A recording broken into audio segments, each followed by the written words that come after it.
This podcast is not meant to be professional advice of any kind. It is meant to be informative and entertaining. If you make any changes to your life, see the appropriate professional before you do so. Welcome to Super Age. My name's David Stewart. I am the founder of Ageist and your host on the Super Age Show. We talk about how to live healthier, how to live longer, and how to be happier. And who doesn't want that? Today's show is brought to you by Inside Tracker, the dashboard to your inner health. Go to insidetracker.com/ageist. Save 20% on all their products. The show is also brought to you by Element, LMNT. My favorite electrolyte mix. It's what I put in my water in the morning, and it's what I put in my water at the gym. Go to drinkelement.com/ageist and receive a free 8-serving sample pack with any purchase. Today's show is also brought to you by SRW. Aging is inevitable, but how we age is chiefly a matter of our choices. If you go to srw.co, you can save 20% on all their products by using the code AGEIST20 at checkout. Welcome to episode 142 of the Super Age Show. This will be dropping on July the 12th, 2023. We are back in Park City, Utah this week. Last week, we spent a couple of days in Los Angeles, which was wonderful. We saw some of the team there and were able to do some profiles and some photos. And, I'd lived there for 15 years. So it was really nice to be back. Los Angeles, for any of you who don't live there, is a very difficult city to get one's mind around. I've lived in a lot of big cities, and I think Los Angeles is probably the hardest one to orient. It's the hardest one to make friends in and sort of understand, like, where do you go to eat? Where do you do stuff? Because everything is hidden in Los Angeles. And the Angelinos are not really as forthcoming as, say, a New Yorker is. I mean, you stop a New Yorker on a street corner and you just say, like, hey, where's your favorite dry cleaner? And you're going to get a 10-minute conversation about that. The pluses and minuses of all the neighborhood dry cleaners. It's sort of not like that in Los Angeles. And it's true that a lot of it is because of the car thing. And I don't know what to say. I mean, the traffic in Los Angeles, to put it mildly, is dysfunctional. So you get from the west side to the east side at around, 5 o'clock, you're looking at an hour and a half, which is just bananas. But it's the way it is, and it is a great city, and the weather is really great, and there's a lot of great stuff there. So, you go there and you just kind of figure it out. To anyone who's visiting Los Angeles or thinking about moving there, the lifestyle tip is set up your life so you don't have to drive your car much. You want to sort of stay in your little bubble there and not be going back and forth because you'll lose your mind. But otherwise, it's a great city. It was wonderful to visit there. This week on the show, we're going to talk about a couple of subjects that don't get much attention, which I have been learning personally the last few months are very important. And they are stability, and part of stability is balance. And I'm going to tell you a little bit about my journey into these things in a few minutes after we have a quick word from a couple of our sponsors. Today's show is brought to you by SRW Laboratories out of New Zealand. Their vision is to extend human health span. SRW Labs curates the very latest in science and research to formulate premium nutraceuticals that support your cellular health, especially as you age. Working with their scientific advisory board, they seek to understand and address the causes of aging at a cellular level, providing support across 12 bodily systems with an approach that is unique to SRW. They know that doing one thing well, such as eating healthily, won't have the desired effect on your health. This is why SRW seeks to educate people on the factors that influence aging and, more importantly, biological age. Use the code AGEIST20 at checkout and save 20% off any order. Go to srw.co, not .com. Use the code AGEIST20 at checkout, save 20% on all their products.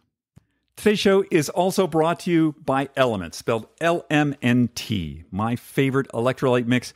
One of the great findings that I learned last year was the importance of electrolytes in my water, especially sodium. Of course, if you have hypertension or you're pre-hypertensive, this is something you want to pay attention to. But for most of us, we're probably lacking electrolytes. And my favorite one is Element. And guess what? They just launched grapefruit. I'm actually drinking a Element grapefruit right now, and that's awesome. Go to drinkelement.com/Aegis. Get a free 8-serving sample pack. That's drinklmnt.com/Aegis. And get a free 8-serving sample pack with your next purchase. So we're going to dive right into stability and balance and my journey and the sort of issues I've had with that and the reasons why we should really bring these things to the top of our fitness protocol. And I just want to remind people, after we have a little chat about that, we're going to do Just Try This. So right now, let's get into this idea of stability and balance. What is this and why is it important? So let's start with the scary stuff. If you fall, depending on your age, the mortality rates go up like dramatically, 70, 75, 80, 85.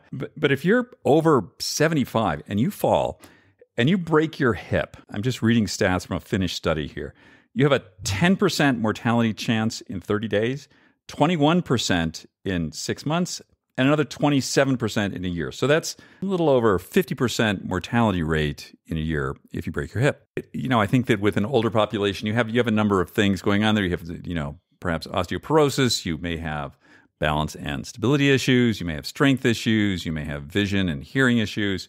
But what seems to happen is that and I'm not a doctor, I'm not a scientist, this is just what I've read, is that when you break a large bone like that, a hip, a femur, something like that, your body says, okay, survival first. We need to put all of our bodily energy into repairing this limb because, the person here isn't going to be able to eat, feed themselves, take care of themselves. We need to get this bone healed.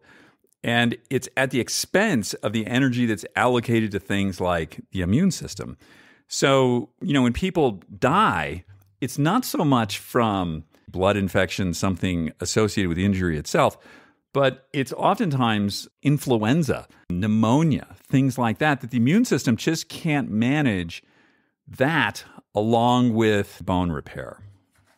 Now, assuming you're not over 75, still doing something like breaking a wrist, breaking an arm, a femur, hitting your head from a fall, none of this is good. We don't want this. No, this is definitely something to be avoided because there will be a healing process. Depending on what kind of break you have, this can be something that can really affect you the rest of your life.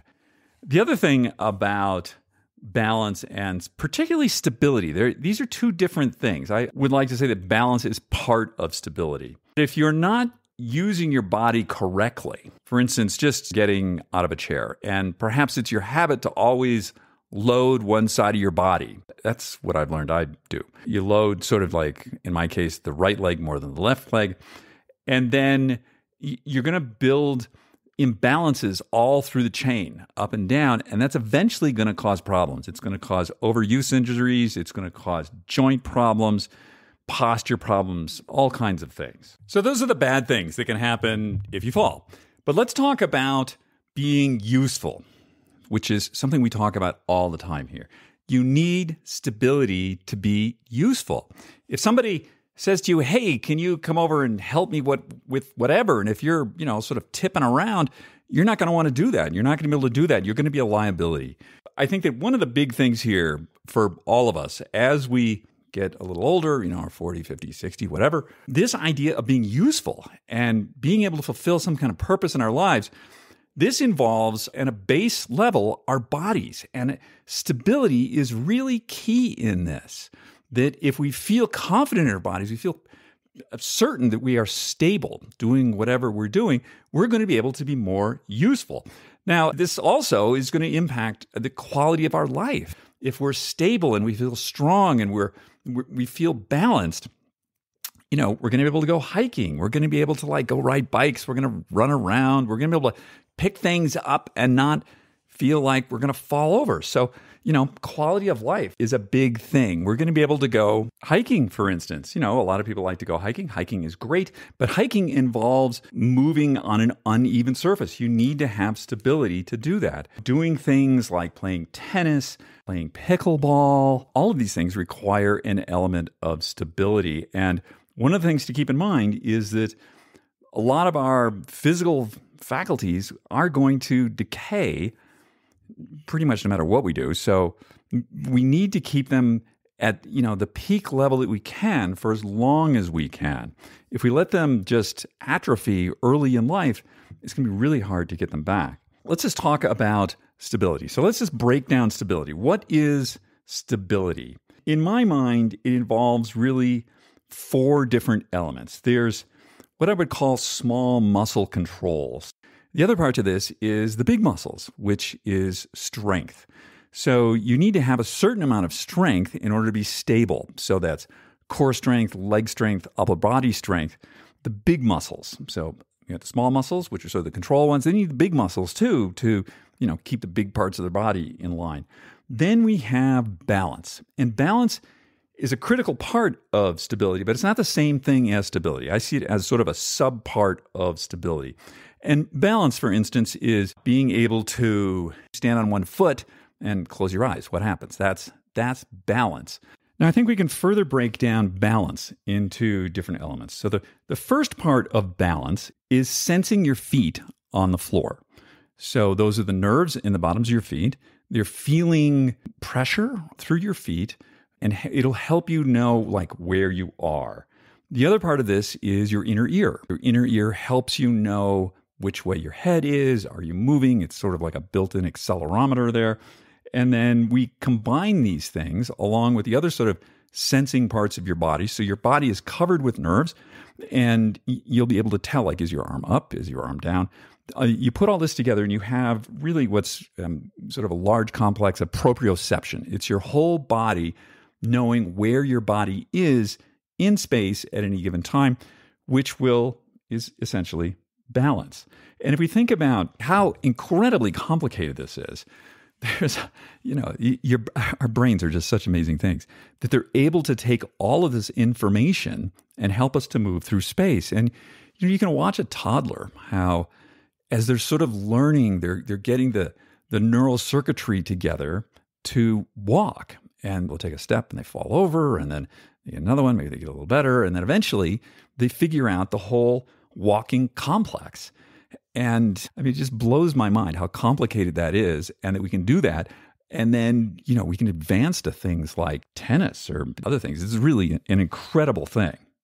So my journey with stability began, I guess I really started to get into this about 6 months ago. So what I had done was this rather quixotic thing for someone my age. I decided to do master's ski racing. As you can guess, that involves a lot of stability. And at the time, I didn't really understand that. I didn't really get the sort of muscular control needed to do this. And I came to where I am today basically through my feet. When I started doing ski racing, I thought that as a reasonably adept recreational skier, that your foot is just sort of locked into a ski boot. It is and it isn't. All of the bones in your foot need to move so that you can feel what's going on through the snow, through the ski, through the boot. And I felt that I wasn't really able to move my foot and control my toes within the boot the way that I wanted to. So I sort of looked around, and I found somebody online who was very good with feet. He told me a few things and some exercises to do, but there's probably a lot of goodness out there in the world of online PT. To me, you really need somebody in person. So I said, thank you for your help. That was really useful. And then I sought out some other PT in real life. Now, I happen to live in Park City, Utah. And if you're going to deal with stuff like orthopedics or balance or athletics or any of that stuff, this is a really good place to be because the U.S. Olympic team is here. So there's a whole ecosystem around this kind of thing here that's really advanced. And I'd had an experience maybe 15 or 20 years ago with physical therapy. I'd hurt my shoulder, and the insurance people are saying, well, we'll go to this facility. And I got some people that they weren't really very good. They weren't very helpful. But here you're getting people with a lot of letters after their names. They have advanced degrees in physical therapy, and they really understand how to look at the body and how the whole chain moves up and down. So it starts in your feet and then it goes all the way up to your head. So what I thought was a foot issue there is indeed a component of a foot issue. I tend to pronate rather radically. I have flat feet because of, wearing kind of squishy shoes for a long time. A lot of the nerves in the bottom of my feet, they just sort of gone to sleep. Everything had gotten lazy. As the PTs looked at what was going on with me, they were like, oh, yeah, the feet, but no, you got other stuff going on. You got stuff in your glute med. You got stuff in your low back. You got all kinds of stability issues with your hip, with your knee, with your ankle. We got to work on all that. And this was way more than I was planning on, but it was super helpful. And this is one of the differences between doing sport and then just training in the gym. And I'm all for the gym. I love the gym. I'm in the gym. I can't tell you how many hours a week I'm in the gym. I love it. In the gym, what I'm doing is I'm building bigger muscles, which is good. I'm working on my aerobic capacity. I'm working on my VO2 max. I'm working on flexibility. I'm working on all these things. But I'm not necessarily working on balance and stability. And where these things really come out is when you do a sport. If you're running, for instance, and your gait is a little off, you're going to hurt yourself, or you're going to be a very inefficient runner. You're not going to be able to run very fast.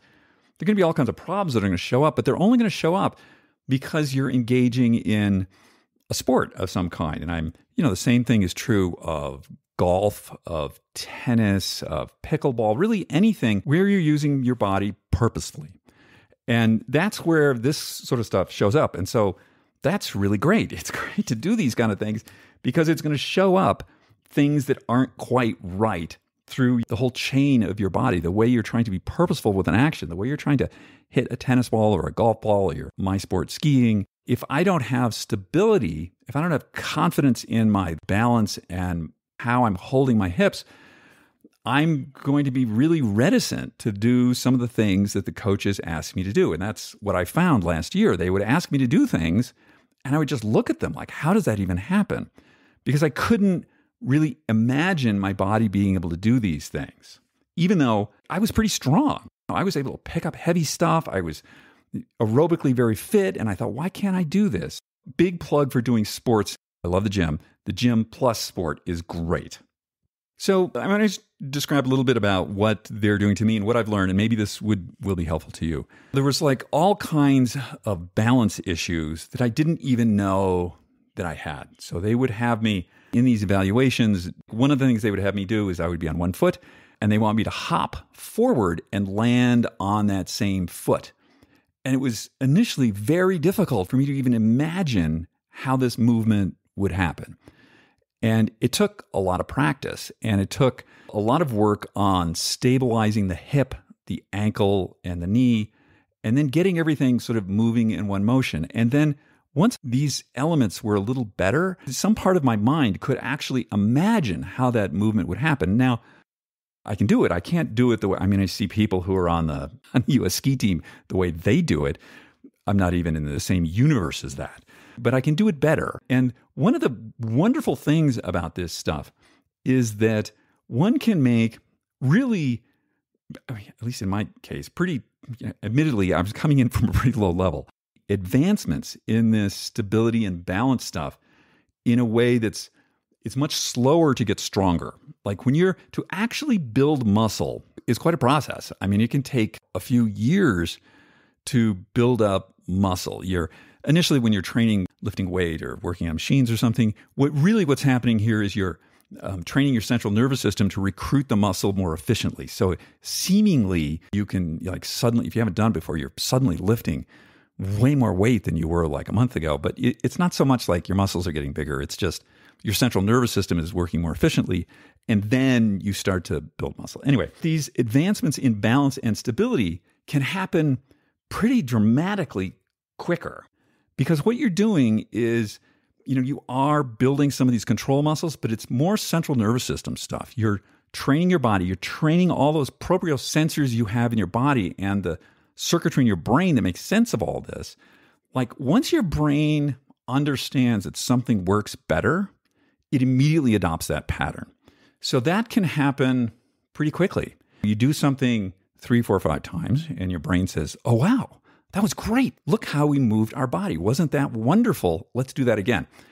Versus you want to build up your glute muscle. that can take 6 months, a year of pretty consistent work.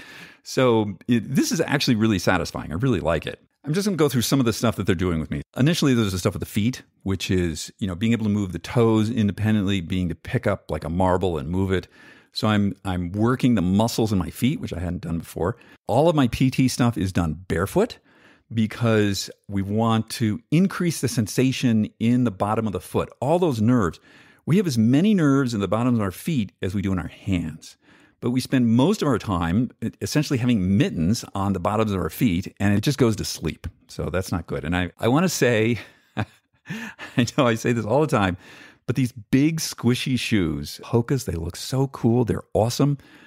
But I think wearing these big squishy shoes for any period of time is not so great for any of the stuff that we're talking about here. Balance, stability, proprioception, sensation through the bottom of the foot. And I think that some of what I see out there is people get older, they're like, oh, I need a squishier shoe. No, it's sort of the other way around. You want something that's going to give you a lot of neural feedback, which will help you with your balance. It seems as though the PT folks, there's a certain progression that they want to go through. And so we start out with things that are really static stabilization. So these involve bands going, there's sort of a clamshell position or a fire hydrant position. And they want me to hold this position for 30 seconds or a minute. And there's a band involved that I have to push against with my leg. And then we move into, once that's sort of dialed in a little better, then we move to more dynamic things with increasing complexity. These are now involving standing on one leg. The other leg is sort of up in sort of a fire hydrant position. And then I have a cable machine and I'm pulling on something with the other hand and trying to keep all of this going without tipping over. It's a little challenging. And I think it's going to get increasingly challenging. What's super interesting here is that none of this involves what I would say any kind of heavy weight. It's just mostly my body weight or these really squishy bands that they don't want me doing any of that until I get the movement patterns dialed in. So for instance, last week we were doing just regular old body weight squats, no bands, no nothing, bare feet. And my trainer, Diamond, don't you love a trainer named Diamond? He's really awesome. What he's doing is he's teaching me how to do a squat by going directly down and directly up. And I thought that's what I did. But he's like, no. As soon as you're starting to go down, what's happening is all your weight, you're transferring it over to your right leg, and then you're sensing it's on your right leg. So you try to correct by moving more weight to the left side, and you're doing this sort of corkscrew motion through your body. And this is all really bad. You're just going to hurt yourself. So we've been working on this. Sounds like, such a simple, basic movement, right? But, doing it wrong for 64 years, you use a little bit of reprogramming. So what they do is they take a couple of foam rollers and they set them up vertically on either side of my hips. And they're like, okay, dude, let's see you do bodyweight squat straight back and don't hit the bumpers, essentially, they put on either side of me. And, it took me like 4 or 5 times to be able to do that. And with like a lot of concentration, I'm going very slowly. I'm not holding any weight, but that's how this works. So once I was able to do that, my brain sort of clicks in. It's like, oh, right, this is how we can do this. We can do this more efficiently like this. And Diamond will sort of tap me on the shoulder or, tap me in the waist to just let me know, like, okay, you need to move this over a little bit. And that's how we're slowly progressing with this stuff. Now, all of this might sound like a lot of work, and it sort of is a lot of work. And there is expense associated with this, but it's not dramatic because I see my PT people probably every 2 weeks or 3 weeks. And I think each session is about $90. So there is some expense associated with this.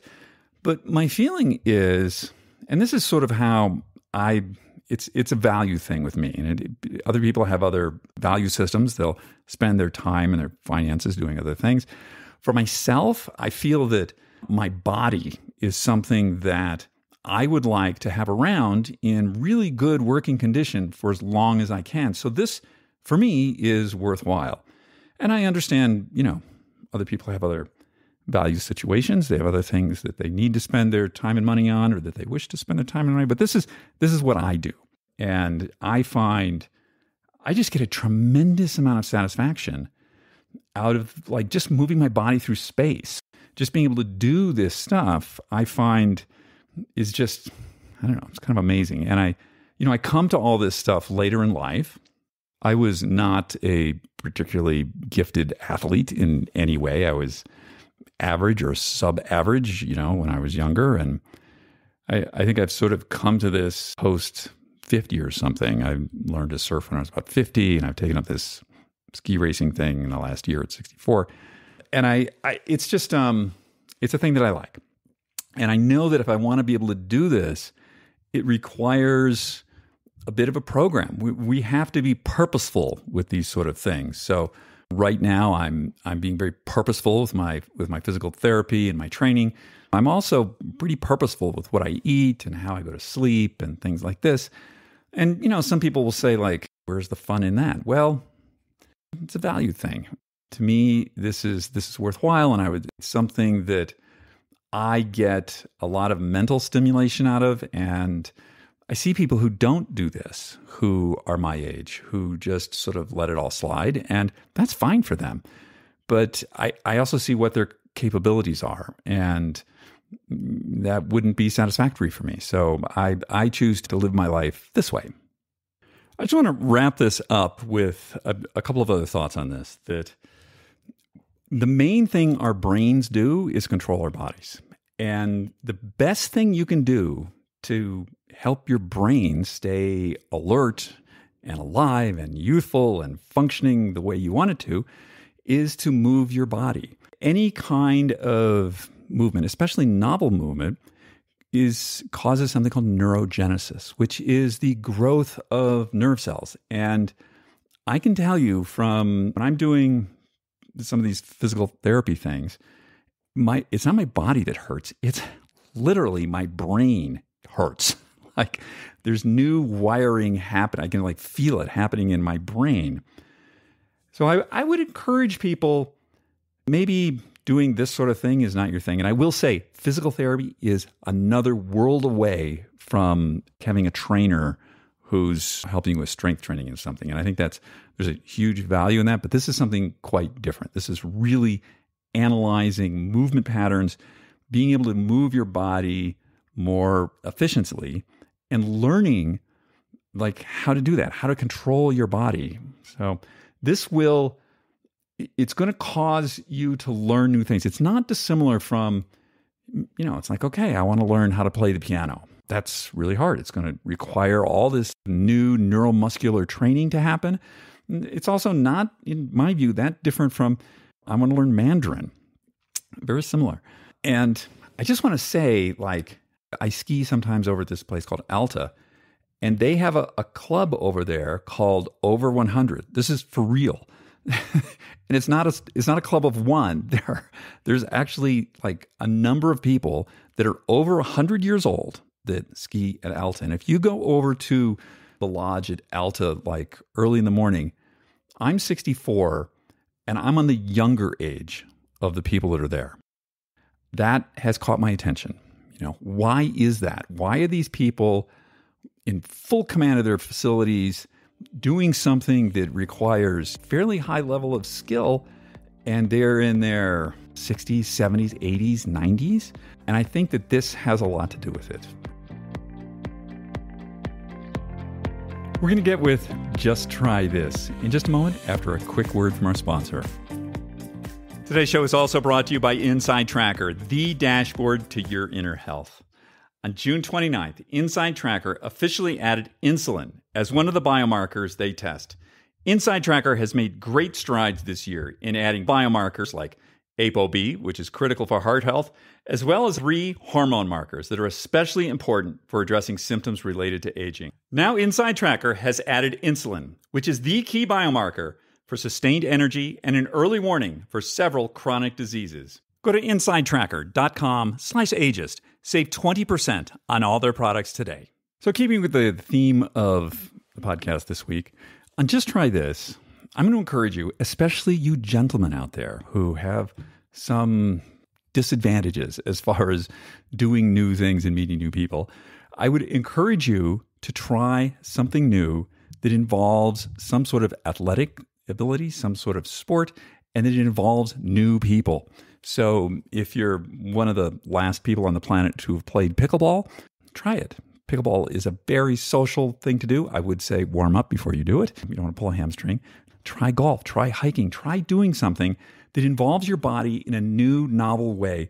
And maybe it's going to be hard, but so what? That's really great for you. You're going to learn new things. You're going to meet new people. And one of the things that I found trying something new at this age, gentlemen, this is the line for you. This is my first day. I'm new at this. Can you help me out? Just ask for help, and it's going to be much smoother for you. And ladies out there, you know that already.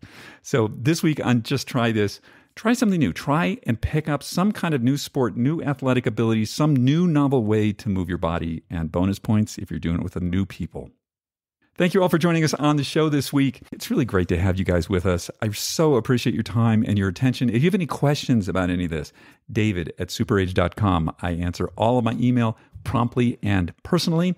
And you can also, if you like, leave us a review. We love reviews.